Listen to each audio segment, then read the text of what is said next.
बोलते हमें तो शर्म आती है। कोई क्या कहेगा कि ये छोटी वाला ये छोटी वाला, ऐसा सुन सुन के लोगों ने चोटियां कटवा दी, अपनी वेशभूषा छोड़ दी। लेकिन वो परमात्मा क्या कहता है कि अपने देश से उतना प्यार करना चाहिए, अपनी भूमि से प्यार करना चाहिए, अपनी वेशभूषा से प्यार होना चाहिए।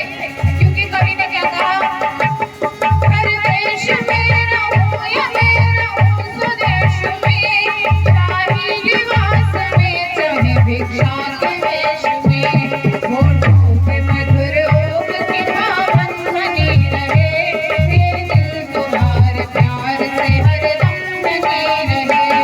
होठों पे मधुर ओठ की पावन बनी रहे, ये दिल तुम्हारे प्यार से हरदम ढकी रहे।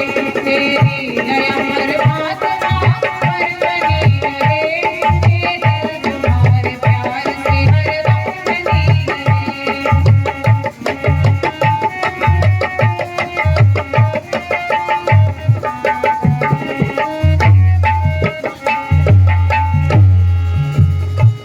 बुद्धि पवित्र हो बुराइयों से मैं बचूं, छोड़ो असत्य को मैं सत्य मार्ग पर चलूं।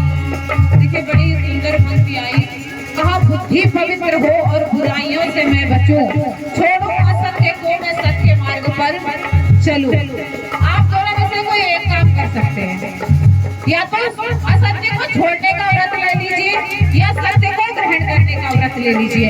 अगर आप एक बुराई को धारण करते हैं तो उसका समस्त परिवार आपके जीवन में आता चला जाता है।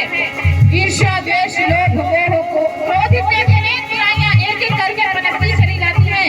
और यदि आप अपने जीवन में एक अच्छाई को ग्रहण करने का संकल्प ले लेते हैं तो धीरे धीरे आपके जीवन में समस्त अच्छाइयां आती चली जाती हैं और बुराइयां पीछे छूट जाती हैं। एक कहानी आती है कि एक व्यक्ति जो था वो चोर था, और एक मेरा कहना गलती से जो चोर था वो एक सन्यासी के सत्संग में पहुंच गया। और उस समय सन्यासी जी जो थे, साधु महाराज, वो ये प्रतिज्ञा दिलवा रहे थे कि यहाँ पर बैठा हुआ प्रत्येक व्यक्ति ये प्रतिज्ञा ले कि मैं एक बुराई को छोड़ करके जाऊंगा, चाहे कोई भी बुराई हो, वो एक व्यक्ति मतलब बुराई अपनी छोड़ करके चला जाएगा। अब चोर ने सोचा कि मैं क्या बुराई छोड़ूं, चोरी तो छोड़ नहीं सकता, इससे मेरा धंधा चलता है, अगर चोरी छोड़ दी तो खाऊंगा क्या।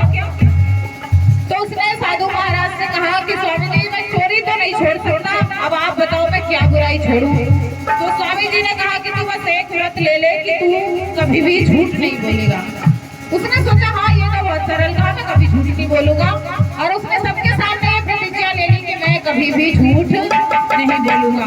थोड़े दिनों के पश्चात उसने बहुत अच्छी योजना बनाई और एक व्यक्ति के घर में चोरी करने पहुंच गया। चोरी करके ले आया भैंस और बांध ली अपने घर में। लोग इधर घूमते फिर रहे कि हमारी भैंस कहाँ गई, किसने चुराई। फिर अचानक से ध्यान आया कि ये जो चोर है इसने सच बोलने का संकल्प लिया है, चलो पूछ के देख लेते क्या पता इसने चुराई हो। उसके घर में पहुंच गया और पूछा कि भैंस कहाँ है, तुमने चुराई है? बोले हाँ मैंने चुराई है, अंदर बंधी है। लोग खोल के ले गए। दोबारा उसने चोरी का प्लान बनाया और राजा के घर में चोरी करके ले आया। फिर वही हुआ, लोग आए और पूछा। अब उसने सच बोलने का संकल्प लिया था इसलिए सच बोलना पड़ा। अब उसने सोचा कि ये जो है ये तो बड़ी समस्या उत्पन्न हो गई है, मैं इतनी मेहनत से चुरा करके लाता हूँ और ये लोग आते हैं आराम से खोल के ले जाते हैं। तो उसने क्या किया, चोरी करना ही छोड़ दिया। ऐसे ही यदि हम अपने जीवन में एक अच्छाई को ग्रहण करने का संकल्प ले लें तो हमारा समस्त जीवन उज्जवल बन जाएगा। तो क्या कहा,